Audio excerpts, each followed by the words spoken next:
Welcome back to the channel folks, and to another painting guide where I'm going to show you how I get a nice bright oak leaf camo. If you're familiar with my approach to getting figures that look good on a tabletop, you know I go for a brighter look, something with a lot of contrast, and I'm going to be taking that approach to oak leaf. The go-to base colour for the oak leaf camo is German Camo Beige. It's a bit of a sort of dark fleshy kind of colour, and it looks good close up, but when you put it on the tabletop it starts to darken down, because on a small area such as a 15mm figure, brighter colours actually lose a bit of that luminosity almost, they dull down. So to compensate for that, I in the past, and I see other painters doing it as well, they brighten up the camo blotches so that you've got the contrast between the darker base, the brighter blotches, and therefore that makes the camo clear to the eye.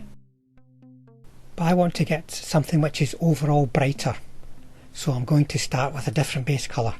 As you can see here, it's looking pretty pink, or should we say pretty in pink, but the finished result won't look as pink as this. And I should point out folks that pink is actually a valid colour for SS uniforms. You can see it on the front cover, for instance, of the new AK interactive books on that subject. I'm using red beige for the base colour on the uniform. Now you can see I am taking my normal approach, which is starting with a German Camo Black Brown base colour, which will be the shade colour, but as you'll see I leave very little of that shade showing. The most important point to make here at this stage is you're going to be putting this on two coats. You're not going to get a really light colour, especially against a dark background, in one coat, so you're going to put it on in two smooth coats. If you're familiar with how I paint my Flames of War figures, you'll know that I will leave the dark brown in the folds and in the creases and between all the various pieces of equipment and such likes. Now that approach is valid here up to a point, but we're going to be covering the uniform in camo blotches, so we're not going to be able to preserve all those folds in the way I normally would. So at this point we don't have to be too careful about that, we just have to make sure we're getting it on nice and smooth and as opaque as possible, but not thick and lumpy. Once we have completed the camo, we're going to come back and tidy up all of the rough edges, where the pink's gone onto a piece of equipment, or cutting in a bit of shade, but you'll see that in the subsequent stages. When I'm applying the second coat of light colours such as this, I try to make it thinner, a little bit more watery than the first coat.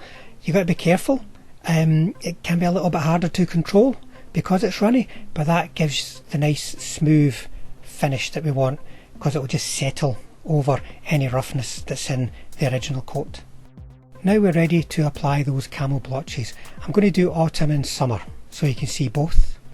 Now we're not trying to recreate precisely at 1/100 scale the patterns of oak leaf camo here. We want to create the impression of oak leaf camo, so when it's viewed on the tabletop it's going to look like the Waffen SS uniforms. We're not trying to make a precise reconstruction. The camo pattern itself is really quite simple. It's a rounded kind of pattern, so I'm just going to apply the paint in a rounded way. Little blobs, connect them up, make nice attractive patterns, not something too repetitive, shall we say, so it's got that random appearance, but you don't have to sweat it too much, it should take care of itself. I'm using German Camo Dark Green as a starting point for the summer oak leaf camo, and you can see me just moving around the figure, bearing in mind that the figure itself is three-dimensional in that when I'm applying these blotches I am going to follow around, for instance, the bottom of the tunic, around the arm, across the chest, try and make things join up. That will help you control the level of blotches that you're putting on, but once again, don't sweat it too much folks, these are just little green blobs we're painting on. For the autumn oak leaf, my starting point is flat earth. Now you can go darker with your starting point, but if we remember, following this approach at least, that I'm using German Camo Black Brown as a shade colour. If we go too dark, then the shade and the camo blotches are just going to start mixing together and confuse the eye. So I've gone with flat earth here. The next stage is to make these camo blotches pop by giving them a highlight, and I'm using green Splinter blotches from the Panzeraces range for the summer Oak Leaf Camo. It's a very simple process because the map is already created for us. We've got all those dark lumps that we've painted all over it. We're just going to put a little bright dot in amongst them all, and that will really help bring it out from the background. Now when you're doing this, you have to be careful not to make your highlight colour too close to the very bright background colour, because then it's not really going to pop. So if you want to try different colours, just bear that in mind.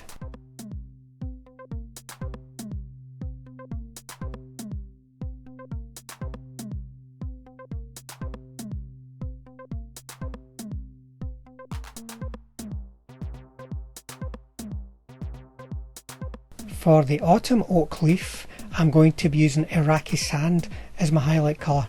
Now that is quite a strong highlight. It's very close in level of brightness to the base colour, but it's still a good balance when you think about the flat earth we've already got in there. Hopefully you can see us now getting the appearance of Oak Leaf Camo. Even if it's not a precise duplication, we've got the look of Oak Leaf Camo that people are going to see and recognise even on the tabletop.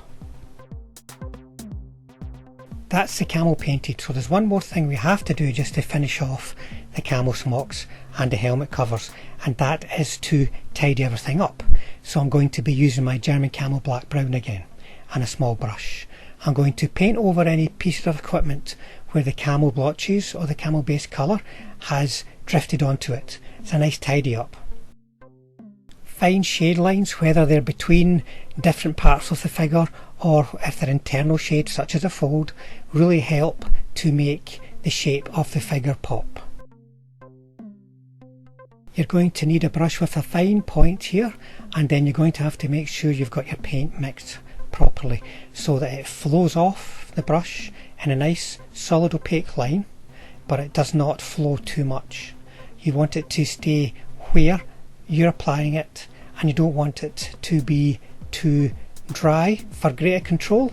You don't want it to be too dry, because then the paint will just start to drag off the brush and then it starts to get lumpy and you lose the definition that a nice smooth stroke will give you. You have to be careful not to overdo it at this stage. Don't start putting shade lines cutting in all over the flat areas on the tunic, for instance. Then it will just start to get confusing to the eye. Just stick to the deepest folds, where the arms meet the sleeves, where the hem is on the sleeves or on the bottom of the tunic, and maybe any really prominent folds on the flatter areas. But be careful not to overdo it to keep things in balance. Now the final part of the uniform, and that's going to be the trousers and the collar from the tunic. Now I'm painting these in German grey. You can paint the trousers in camel colours as well. It did happen on occasion, but I find that you get more bang for your buck if you have just the tunic and helmet covers in camo. If the whole figure is in camo, well, you start to lose a bit of focus. Obviously it's camouflaged all over, whereas if you have the trousers and then the tunic being different, those different areas of paint, of colour, stand out against each other and provide the contrast that you need for the shape to appear more clearly on the tabletop. I'm using Panzeraces Dark Mud as my base colour for this, and you'll notice that I'm leaving the German Camo Black Brown in the recesses and folds here. I'm not going to be going back to cut in. There's no need to do that because we're putting nice simple strokes on, not a complicated camo, just nice layers of paint. And using again a fine tipped brush, I'm going to put some highlight lines on. I'm going to be using green grey here, and the highlights will work best to give the strongest contrast where you can place that thin highlight line directly between the main colour and the shade colour. So you've got, like for instance, shade, highlight, main colour, for instance, on a fold. That way you're going to get maximum contrast for maximum pop on the tabletop. And that is really going to be it for this video, folks. I'm not going to lengthen the video time by showing you how I paint all the equipment. If you want to see me doing that, there's lots of videos on the Flames of War playlist. There's over 60 videos on there, folks. Lots of them are about infantry, and a hell of a lot of them are about German infantry, so check them out. I hope this has been of interest to you folks, giving you a few ideas on how to do Oak Leaf Camo yourself. You can maybe see the benefits of the approach of the really bright base colour, and see how the finished approach isn't in your face pink either. Now I do at some point intend to get around to the P dot camo, and it'll be just a sort of generic kind of P dot, folks, because there's so many different approaches, types and subtypes of P dot, but it'll be bright. That'll be my main intention, just as I did here, and I shall get around to doing that at some point. I'm going to be finishing off the video with some stills so you can see pictures of all the various units that I've got in a completed formation. So it really just leaves me to say thanks for watching, folks, as always. Thanks to the subscribers out there, and to you who drop in to just check on what's happening in the channel from time to time. If you'd like to make sure you don't miss out on any of the future tutorials or videos, hit the subscribe button and hit the bell button, and that means I'll definitely see you all on the next one.